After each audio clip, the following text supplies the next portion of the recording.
All right, Tom. And then Donald. Tom says, I have been away from Power Options for a while, but do you have a good resource of trading leaps? If so, can you show me the area? Tom, I don't know if you mean diagonal leap spreads or just buying leap options. I'm not sure what you're referring to there, but the answer is yes, we have them for both. We already showed you the long call search. We did it historically with the Bollinger Bands and the other default screens. So I go to long call and I go to search.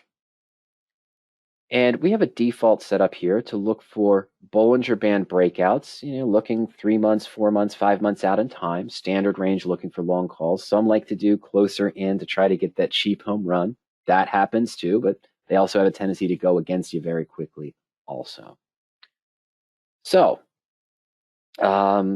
you can change these criteria, as I mentioned. We have some defaults here. The initial values is just another default search. It's looking for the same time period. But I can use these basic settings, delta of 0.5 to 0.8, slightly undervalued options, reasonable bid-ask spread, and bid-ask difference.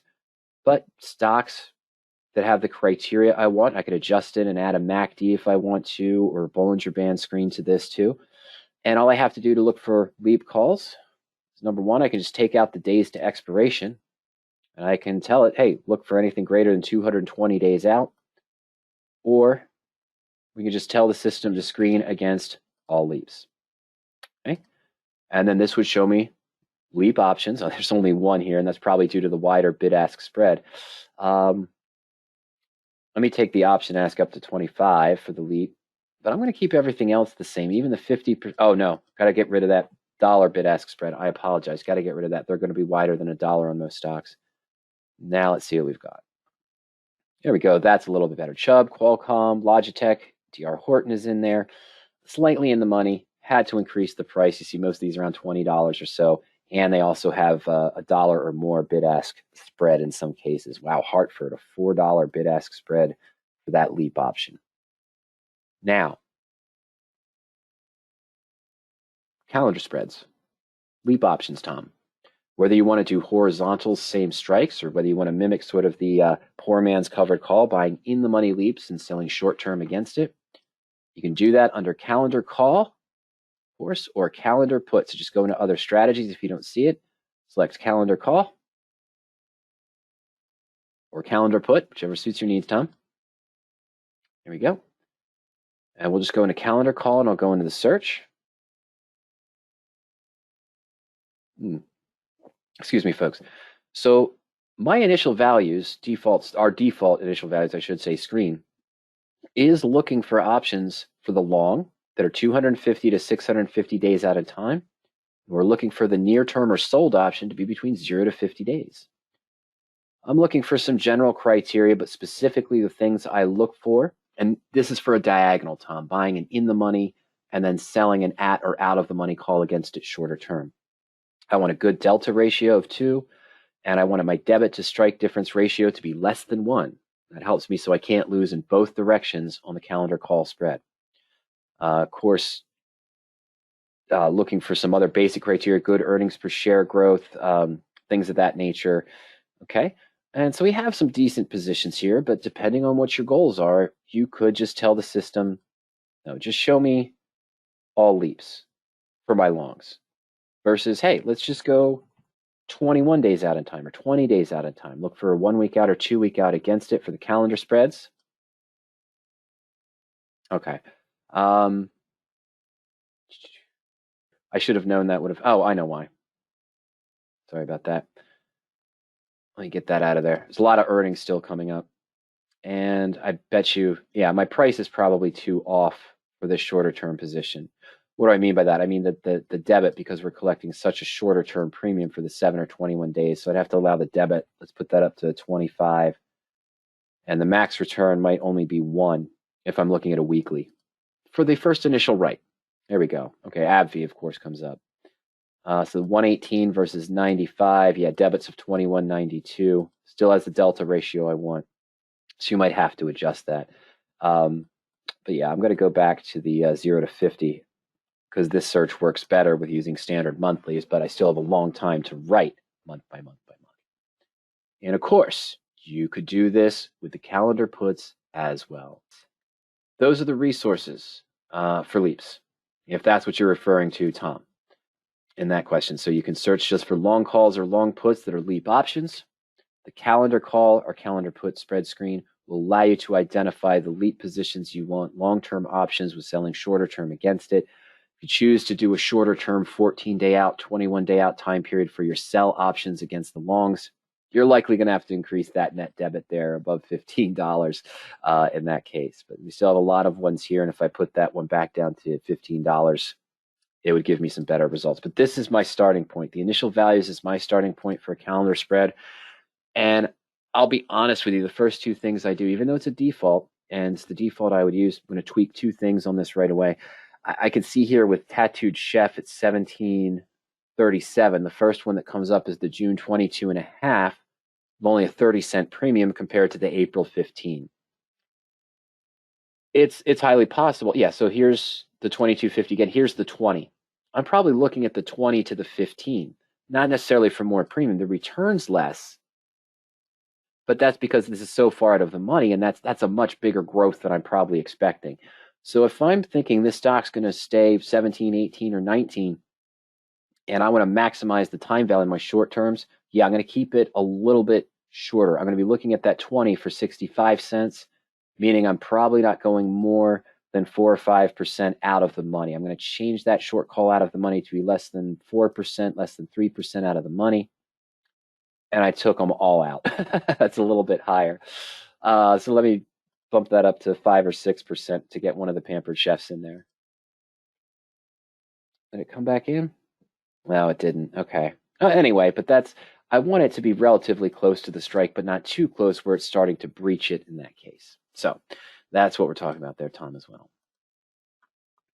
Don, let me take your first question. The second question first, excuse me.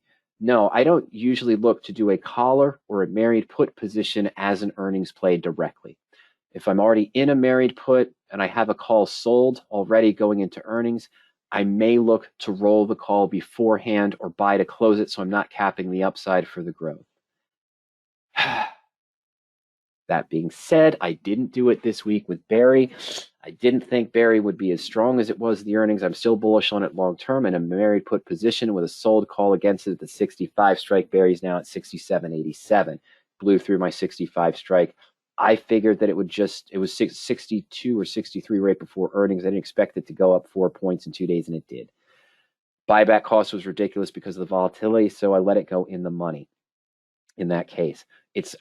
If your plan is to just have a low risk trade done with a high of maybe a 3 or 4% return possibility with only taking a 4% loss in that case, then I guess, Don, you could consider a collar. Usually I look for a different structure, maybe the straddle or strangle position, more likely the straddle following what Ernie did. But if I'm already an existing married put, I don't look to sell a call before earnings, even if the implied volatility is high, because I don't want to have the capped gain. Let me see if I have it here for you. In the radioactive trading, I thought I updated this 2 weeks ago. I might not have. I did. I think. Darling, I know is out. That's closed. BERY's still real. And back when the stock was at 63, oh, it went up higher. Bummer. Sorry. Yep. Yeah, it's double my cost. I should have paid attention to it more today. I wanted to close it if it hit $3. I let it lapse there. It's probably working on, that's fine. It's probably working on the slides. So this is my collar, and as you can see now, it gave me the great lowered risk by collecting that dollar. I'm sorry, it's $1.80, I think. Gave me a lowered risk on this position, and it was still only at 62 or 63 going into earnings, and I figured, you know what, even if it goes up to 65 or 66, I'll roll it. It went up to 67. It was too high of a buyback cost, and then it happened again. And this is good, though, that it's at 68, because this answers a question for me. I was debating rolling up to the June 67.5 or the June 70. Now it's obvious. I'm rolling up to the June 70 because the stock's at 68. We'll see what it does on Monday. But yeah, this is why I don't use a short call, even as a standard single play done going into that as well. But to answer your question, I don't look to do a standard collar position done through earnings. That BERY one was should have been adjusted. I agree. It just exceeded my expectations in that case, and I'm going to have to address it. What is it going to look like? Oh, I'm sorry. I moved out of it. Oh, no, I didn't. Yes, I did. I'm sorry. I moved out of it. Let's go back to BERY real quick. I did sell a call today on Ally after the earnings, okay, as it's moving up well also. So I've got our May call in here. Just going to add the 70. I'm going to add that back in now. So we saw what that looked like, that my losses are getting hindered. I know I'm going to have to go out to June. Hopefully by May expiration, I'll see the next series. That's not too bad. That's not as bad. The 67.5 looks really attractive, though, at 250.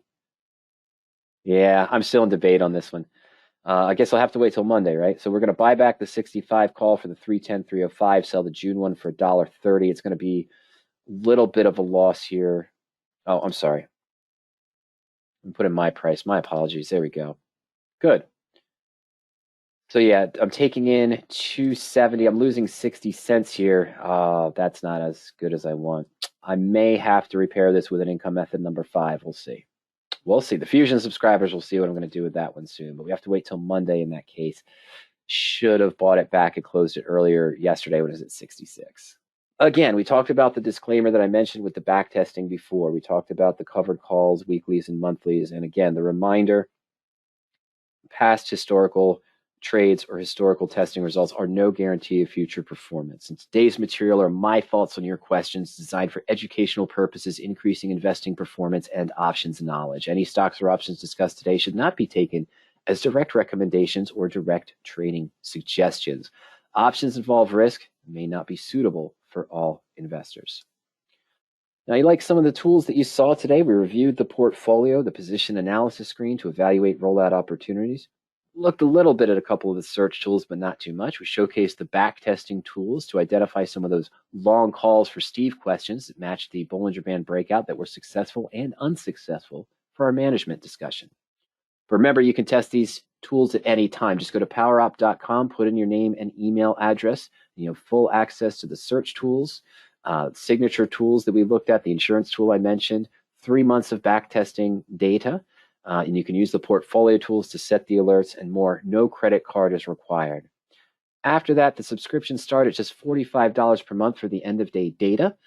Most popular service is our delayed data service at $65 per month. We do, of course, offer real-time service, and the historical level of service gives you access to everything on delayed with several years of data for doing those historical searches we looked at a little bit today, and other strategies also, of course, all 23 strategies. We showed where some of the webinars were for 8 ways to manage a long profitable call, as well as managing debit spreads. At any time, you can go to PowerOp.com and scroll through our webinars there and look through the different criteria. You could just go to YouTube and go into the main search function there on YouTube and put in something such as debit spreads, covered calls, naked puts, and more.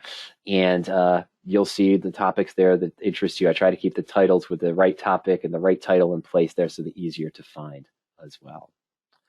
Ladies and gentlemen, thank you for joining us today. As always, we did record today's session. We'll start getting these sections cropped out and then posted for you. And just remember, you can send us an email at any time with other questions you might have to support@powerop.com or support@radioactivetrading.com. You can also call us during market hours at 302-992-7971. And of course, trial members and subscribers, remember you can schedule a free coaching session at any time. It's essentially a 35 to 45-minute phone conversation with myself or Ernie. We'll walk you through the tools on the site and answer any questions that you have.